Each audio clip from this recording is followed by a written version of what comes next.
Here's our pronation with rotation exercise. We're gonna get load and mobility onto the midfoot and onto the inside part of the arch of the foot. So here's how we're gonna set it up. I set up with my left foot back and my right foot is forward. Now before I start, there are two key things that I need you to focus on. Number one, keep the heel heavy on the front foot. Not just lightly down, it has to stay heavy. Number two, the outside of the foot also has to stay heavy. This movement will push my weight away from the outside of the foot. Now, if I lose that contact, the exercise will not work. So keep the back heel down and then step my back foot far enough behind me so I can straighten my front foot.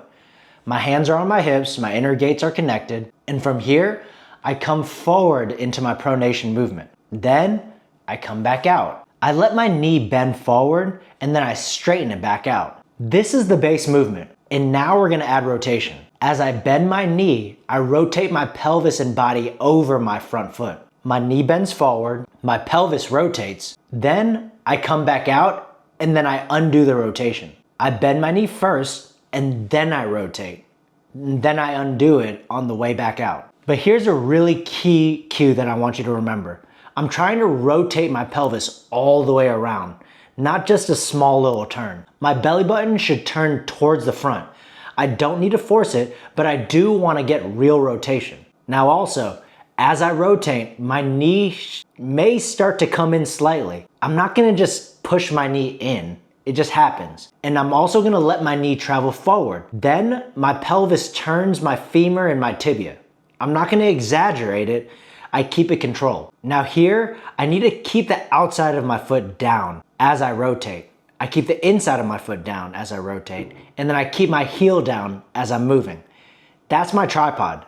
Outside, inside, and heel. I should feel load coming from the inside of my arch, but I do not lose the outside of my foot. Be sure that we're connected with the inner gates. I stay stacked as I rotate. I don't hinge forward. I don't lean my upper body away. I don't push my hips back. I stay upright. My rib cages are stacked.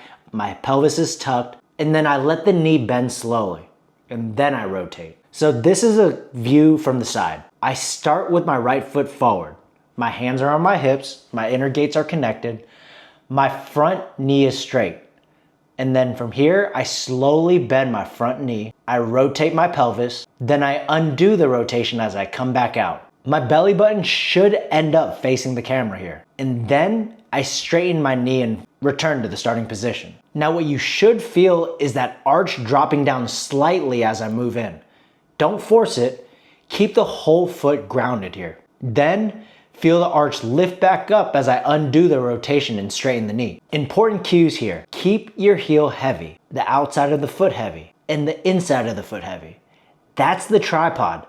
That's the fifth gate of movement. And from here, make sure that the knee bends first, the pelvis rotates, you're connected with the inner gates, and you're staying stacked, your rib cage is over your pelvis, and then you undo the movement. That's the pronation with rotation exercise.